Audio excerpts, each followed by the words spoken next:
पिछले एक साल के अंदर में भारत का जो मेन इंडेक्स है निफ्टी 50 उसने लगभग -6% का रिटर्न दिया है। मतलब यहाँ पे साफ साफ दिख रहा है आपको पिछले एक साल के टाइम पीरियड में इंडियन स्टॉक मार्केट के अंदर आपको कोई भी रिटर्न नहीं मिला है। अब इसके पीछे बहुत सारे रीजन है, जैसे ट्रंप का रीजन है, ट्रंप बार बार टैरिफ लगाया जा रहा है। दूसरा रीजन है कंपनीज की अर्निंग अच्छी नहीं हो रही है, FII का आउटफ्लो हो रहा है। ये कुछ मेजर रीजन है जिसके वजह से मार्केट लगातार नीचे गिरता जा रहा है। कोई अच्छी न्यूज भी आती है ना, मार्केट ऊपर जाना स्टार्ट भी करता है, उसके बाद एक और गलत न्यूज आ जाती है जिसके वजह से मार्केट नीचे गिरना स्टार्ट हो जाता है। अभी के टाइम पे ट्रंप ने फार्मा सेक्टर के ऊपर टैरिफ अप्लाई किया है। अब मार्केट अच्छा खासा ऊपर जा रहा था, उसके बाद अचानक से मार्केट नीचे गिर जाता है केवल इस न्यूज की वजह से। अब इसके वजह से पिछले एक साल के टाइम पीरियड में मार्केट के अंदर अनसर्टेनिटी बहुत ज्यादा बढ़ चुकी है। कभी भी कोई भी न्यूज आ जाता है और कभी भी मार्केट नीचे गिर जाता है। अब इस बीच में एक इन्वेस्टमेंट ऑप्शन बहुत ज्यादा फेमस हो रहा है जिसका नाम है SIP, सिस्टमेटिक इन्वेस्टमेंट प्लान। लोग क्या बोल रहे हैं ना कि SIP अगर आप करेंगे तो आप लंबे टाइम में वेल्थ क्रिएट कर लेंगे, या जब मार्केट नीचे गिर रहा होता है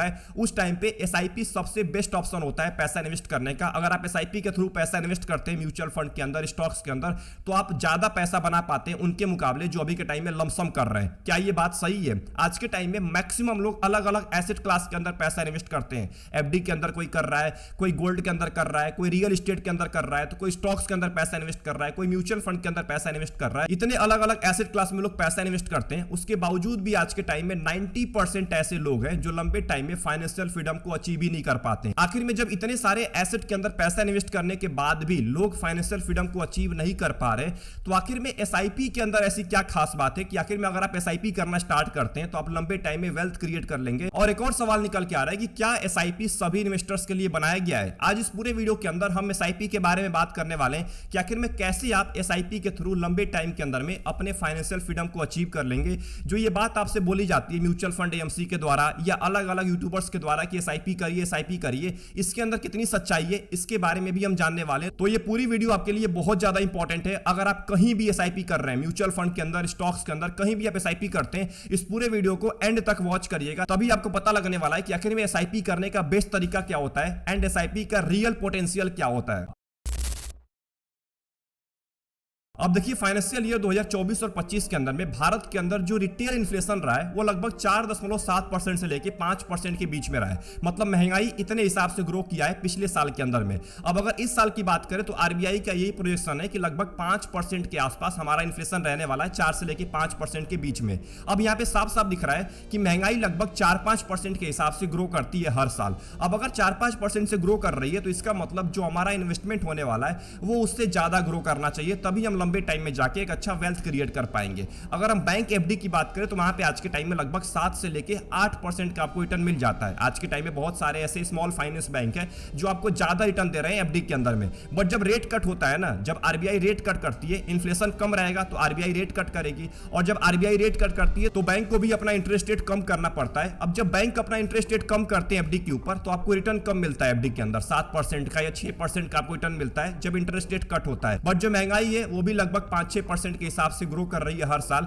अब यहाँ पे जो आपको रियल रिटर्न मिलता है, अब रियल रिटर्न का क्या मतलब हुआ? Nominal return minus inflation. मतलब इन्फ्लेशन से जो एक्चुअल रिटर्न है उसको माइनस कर दीजिए, जो बच के आता है ना वो आपका हुआ रियल रिटर्न। अब अगर बात करें FD के केस में तो आपको लगभग 7% का रिटर्न मिल रहा है और इन्फ्लेशन लगभग 5% के हिसाब से ग्रो कर रहा है, तो आपको जो रियल रिटर्न मिला है वो केवल 2% का मिला है। मतलब 2% ही आपका पैसा ग्रो करने वाला है, बाकी तो महंगाई आपके पैसे को खा जाएगी। तो यहाँ पे तो साफ साफ दिख रहा है कि अगर आप FD के अंदर पैसा रखते हैं तो कभी भी आप वेल्थ क्रिएट तो नहीं कर सकते। हाँ, पैसा पार्क करने के लिए FD सबसे बेस्ट ऑप्शन होता है। वहीं अगर हम गोल्ड वाले ऑप्शन की तरफ जाएं तो गोल्ड में भी लगभग आपको लंबे टाइम के अंदर में 8 से लेकर 10% का रिटर्न मिलता है। अब वहां पे भी अगर हम रियल रिटर्न की बात करें तो लगभग आपको 5-6% का रियल रिटर्न मिलने वाला है गोल्ड के अंदर भी। अब उससे भी लंबे टाइम के अंदर में आप एक अच्छा वेल्थ क्रिएट नहीं कर पाएंगे। तो अब ये सवाल निकल के आ रहा है कि आखिर में क्या किया जाए, कैसे इन्फ्लेशन को बीट किया जाए, और इन्फ्लेशन को भी बीट करना है और उससे ज्यादा रिटर्न भी कमाना है और बहुत ज्यादा रिटर्न कमाना है, तभी हम जाके लंबे टाइम में एक अच्छा वेल्थ क्रिएट कर पाएंगे। तो ऑप्शन निकल के आता है स्टॉक मार्केट का। अब देखिए स्टॉक मार्केट के अंदर आपको लगभग 12% से ज्यादा रिटर्न मिल जाता है, लगभग 12% के आसपास। अगर हम इंडेक्स लेवल पे लेके चले तो इंडेक्स लगभग आपको 12% के आसपास रिटर्न देता है। तो अगर आप स्टॉक मार्केट के अंदर पैसा इन्वेस्ट करते हैं तो अगर हम रियल रिटर्न की बात करें तो इन्फ्लेशन के मुकाबले लगभग यहां पे आपको 6-7-8% का ज्यादा रिटर्न मिलता है। वहीं अगर आप स्मॉल कैप या मिड कैप के अंदर पैसा इन्वेस्ट करते हैं तो वहां पे तो लगभग आपको 15% से भी ऊपर रिटर्न मिल सकता है लंबे टाइम टाइम के अंदर में, तो वहां पे जो रियल रिटर्न होता है ना वो और ज्यादा बढ़ जाता है। और जहां पे रियल रिटर्न ज्यादा होगा, एक बात का ध्यान रखिएगा, आप उस एसेट क्लास के अंदर बहुत जल्दी वेल्थ क्रिएट कर पाएंगे। अब सवाल ये निकल के आ रहा है कि स्टॉक मार्केट के अंदर कैसे अपनी इन्वेस्टिंग जर्नी को स्टार्ट करें, कैसे शुरुआत करें स्टॉक मार्केट के अंदर पैसा इन्वेस्ट करना। अब देखिए स्टॉक मार्केट में ना बहुत सारे ऑप्शन है, आप स्टॉक से शुरू कर सकते हैं, बट स्टॉक्स में इन्वेस्ट करने के लिए आपके पास एक्सपीरियंस होना चाहिए, आपको फंडामेंटल एनालिसिस, आपको टेक्निकल एनालिसिस, ये दोनों करना आना चाहिए, तभी आपको स्टॉक की तरफ जाना है, तभी आपको किसी बिजनेस के अंदर पैसा इन्वेस्ट करना है। बट अगर आप चाहते हैं कि आपको ज्यादा मेहनत ना करना पड़े, आपको ज्यादा दिमाग ना लगाना पड़े, आपको ज्यादा रिसर्च ना करना पड़े और आपका पैसा स्टॉक मार्केट में इन्वेस्ट किया जाए, तो आपके लिए सबसे बेटर ऑप्शन होता है mutual fund. Equity mutual fund के अंदर अगर आप पैसा इन्वेस्ट करते हैं तो वहां पे फंड मैनेजर होता है जो आपके पैसे को उठा के स्टॉक्स के अंदर इन्वेस्ट कर रहा होता है। अब फंड मैनेजर के पास लगभग 15 से लेकर 20 साल का एक्सपीरियंस होता है, तो आपको वहां पे टाइम और दिमाग नहीं लगाना पड़ता है। जो टाइम और दिमाग लगाना है वो फंड मैनेजर अपना लगाता है, वही स्टॉक्स को पिक करता है, वही स्टॉक को बेच रहा होता है, वही आपके पैसे को वहां पे इन्वेस्ट कर रहा होता है। अब देखिए म्यूचुअल फंड के अंदर भी आप दो ऑप्शन से पैसा इन्वेस्ट कर सकते हैं, एक लमसम के थ्रू, एक एसआईपी के थ्रू। लमसम का मतलब हुआ आप एक ही बार ज्यादा अमाउंट उठा के म्यूचुअल फंड के अंदर डाल दें, मतलब कि मान के चलते हैं कहीं से आपके पास पैसा आ गया 1 लाख रुपए, 2 लाख रुपए, 10 लाख रुपए, और आप सोच रहे हैं कि मेरे को स्टॉक मार्केट के अंदर एक ही बार सारा पैसा उठा के डालना है, तो आप लमसम के थ्रू म्यूचुअल फंड के अंदर पैसा इन्वेस्ट कर सकते हैं। एक दूसरा ऑप्शन होता है एसआईपी का, सिस्टमेटिक इन्वेस्टमेंट प्लान। अब एसआईपी के अंदर क्या होता है कि आप हर महीना पैसा इन्वेस्ट कर रहे होते हैं, हर महीने आपको 5,000 रुपए, 10,000 रुपए, आप हर महीने पैसा जमा कर रहे होते हैं म्यूचुअल फंड एएमसी को, और म्यूचुअल फंड के अंदर जो फंड मैनेजर बैठा हुआ है वो आपके पैसे को उठा के स्टॉक्स के अंदर इन्वेस्ट कर रहा होता है। तो अगर आप एक सैलरीड पर्सन है, आपके पास हर महीने सैलरी आती है, आप जॉब करने वाले पर्सन है, तो आपके लिए एसआईपी का ऑप्शन सबसे बेस्ट होता है, क्योंकि जब आपकी सैलरी आती है उसके तुरंत बाद आप एसआईपी कर पाएंगे। जितने से भी आपने अमाउंट सेट करके रखा हुआ 2,000, 5,000, 10,000 रुपए, आप हर महीने पैसा इन्वेस्ट कर पाएंगे। अब हम बात करने वाले हैं कि आखिर में कौन से मेजर रीजन हैं जिसके वजह से एसआईपी सबसे बेस्ट ऑप्शन माना जाता है स्टॉक मार्केट के अंदर पैसा इन्वेस्ट करने का। सबसे पहला और सबसे इंपॉर्टेंट रीजन है पावर ऑफ कंपाउंडिंग। मैं आपको एग्जांपल के साथ समझाने वाला हूं कि आखिर में कैसे ये पावर ऑफ कंपाउंडिंग काम करती है। चलिए मान के चलते हैं कि मैं हर महीने 10,000 रुपए इन्वेस्ट कर रहा हूं किसी मिड कैप म्यूचुअल फंड के अंदर, और मेरा जो इन्वेस्टमेंट ड्यूरेशन है वो केवल 3 साल का है। मैक्सिमम लोग आज के टाइम में शॉर्ट टर्म के लिए पैसा इन्वेस्ट करते हैं, शॉर्ट टर्म में ही पैसा निकाल लेते हैं। तो मैं एग्जांपल के लिए 3 साल लेके चल रहा हूं और मेरे को लगभग 15% का रिटर्न मिल रहा है। ये मैंने एग्जांपल के लिए लिया है, ये कोई एक्चुअल रिटर्न नहीं है। तो 15% का मेरे को रिटर्न मिल रहा है 3 साल के अंदर में।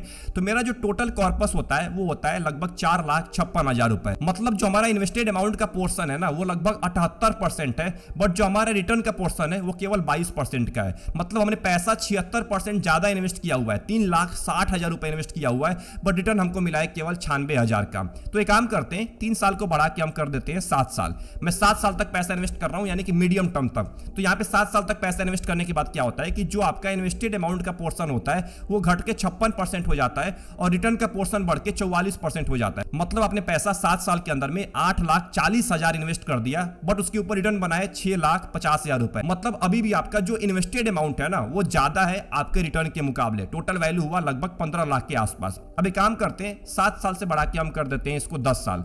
अब जैसे ही हम 10 साल करते हैं वैसे ही हमारा रिटर्न वाला पोर्शन बढ़ जाता है हमारे इन्वेस्टेड अमाउंट से। 57% हो चुका है हमारा रिटर्न वाला पोर्शन और केवल 43% रह चुका है हमारा इन्वेस्टेड अमाउंट वाला पोर्शन। हमने पैसा इन्वेस्ट किया 10 साल के अंदर में 12 लाख रुपए और रिटर्न बना लगभग 15 लाख से ज्यादा, लगभग 16 लाख रुपए का हमारा रिटर्न बन चुका है अभी के टाइम में। बट एक काम करते हैं, हमारा दिमाग घुमा और हम 10 साल से बढ़ा के इसको हम 15 साल कर देते हैं।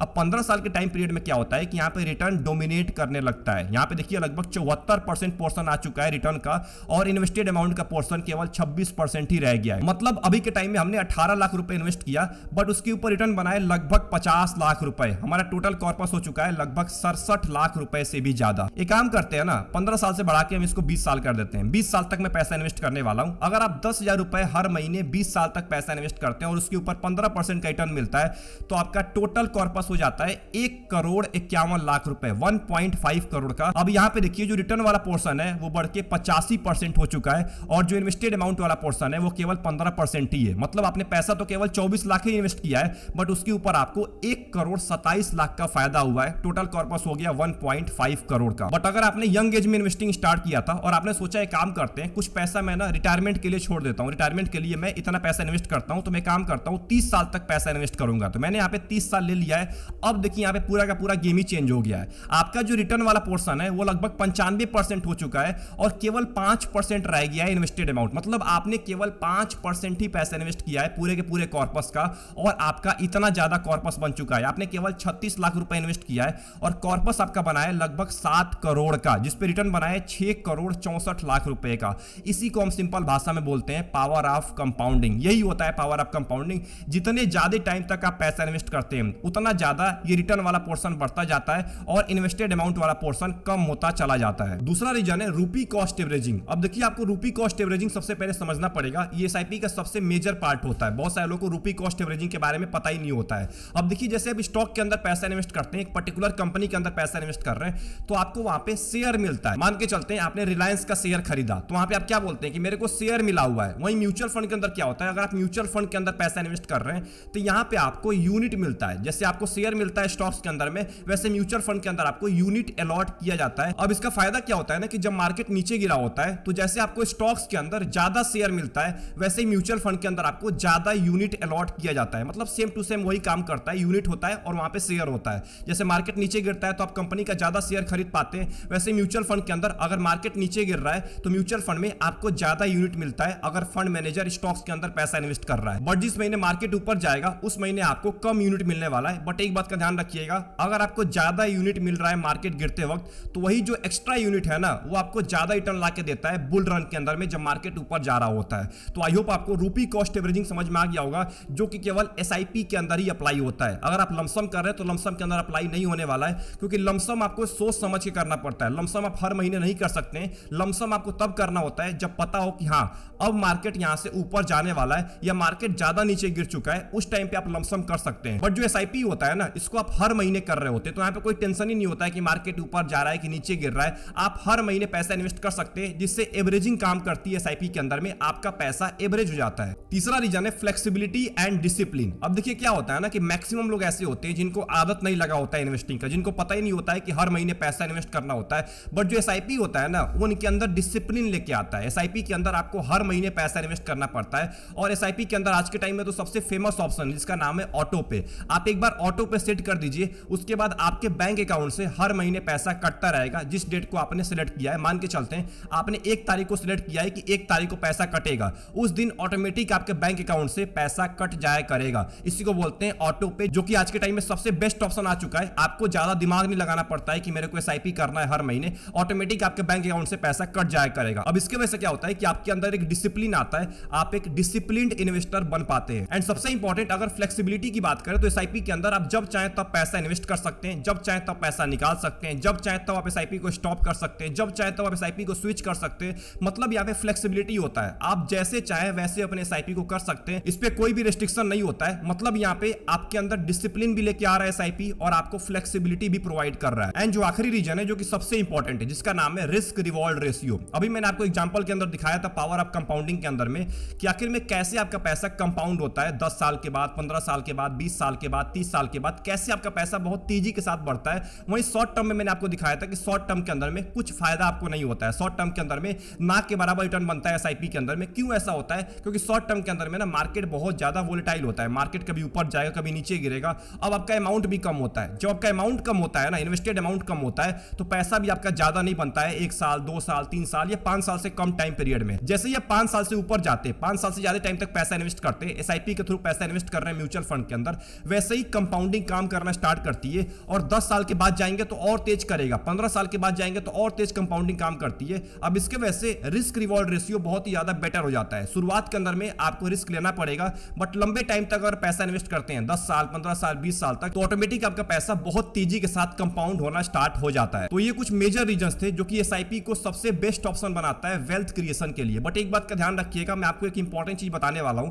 मैक्सिमम लोग ऐसे होते हैं ना जो ये सोच रहे होते हैं मेरे पास तो पैसा ही नहीं है, मैं कहां से एसआईपी स्टार्ट करूं। देखिए आज के टाइम में आप बहुत सारे ऐसे म्यूचुअल फंड है मार्केट के अंदर जिनमें आप 100 रुपए से भी एसआईपी स्टार्ट कर सकते हैं, मतलब 100 रुपए से भी हर महीने पैसा इन्वेस्ट कर सकते हैं। जब आप शुरुआत करते हैं ना एसआईपी करना, उसके बाद आपकी आदत लग जाती है। जब आदत लग जाती है एसआईपी करने की तो आप पैसे को बढ़ाते रहते हैं। जब टाइम टू टाइम पैसे को बढ़ाएंगे ना तो ऑटोमेटिक आपका पैसा बनना स्टार्ट हो जाएगा। बट अगर आप बैठ के यही सोचेंगे कि मेरे पास तो पैसा ही नहीं बचता है, मैं कहां से पैसा इन्वेस्ट करूं, भाई साहब अगर पैसा नहीं बचता है तो सबसे पहले आपको अपने बजट के ऊपर काम करना पड़ेगा। अगर आपका बजट टाइट है तो आपको देखना पड़ेगा कि आपके फालतू के खर्चे कहां पे हो रहे हैं। अगर फालतू के खर्चे को आपने कम कर दिया ना तो आप एसआईपी के लिए पैसा बचा पाएंगे। मैक्सिमम लोग के यही एक्सक्यूज होते हैं कि मेरे पास तो पैसे ही नहीं है, मैं कहां से एसआईपी स्टार्ट करूं, मेरे पास तो 500 रुपए भी नहीं है, बल्कि वो पैसा कमा रहे होते हैं, वो जॉब कर रहे होते हैं, उसके बाद भी उनके पास पैसा नहीं बच रहा होता है, तो आपको एसआईपी से ज्यादा फोकस अपने बजट के ऊपर करना पड़ेगा। आपको ये सीखना पड़ेगा कि कितना पैसा खर्च करना चाहिए, कहां पे खर्च करना चाहिए, कौन सी इंपॉर्टेंट चीजें जिसके ऊपर हमें खर्च करना चाहिए,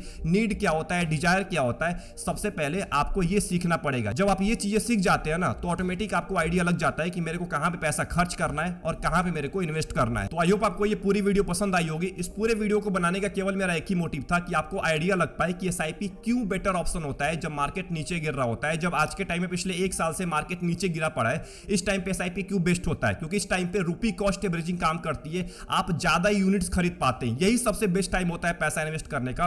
अगर आप इस टाइम पे एसआईपी नहीं करते हैं तो एक बात का ध्यान रखिएगा, आप जब बुल रन के अंदर में एंट्री करेंगे ना, तो आपको महंगे दाम के अंदर में यही यूनिट मिलने वाले हैं। बट अगर आप अभी के टाइम में एसआईपी कर रहे हैं, हर महीने एसआईपी कर रहे हैं, एसआईपी को स्किप नहीं कर रहे हैं, तो आप ज्यादा यूनिट अपने म्यूचुअल फंड पोर्टफोलियो के अंदर बटोर रहे हैं और वही यूनिट जो है ना, वो आपको लंबे टाइम में जाके ज्यादा रिटर्न देने वाले हैं। वीडियो पसंद आई, वीडियो को लाइक कर दीजिएगा एंड चैनल को जरूर सब्सक्राइब कर लीजिएगा। आप में से मैक्सिमम लोग चैनल को सब्सक्राइब नहीं करते हैं, केवल वीडियो को वॉच करके चले जाते हैं। सब्सक्राइब करना मत भूलिएगा। मिलते हैं एक और इंपॉर्टेंट वीडियो के अंदर। आप अभी के टाइम में क्या करते हैं, एसआईपी करते हैं या लमसम करते हैं, कमेंट बॉक्स के अंदर टाइप करना मत भूलिएगा। तब तक के लिए अपना ध्यान रखिए। Best of luck, take care.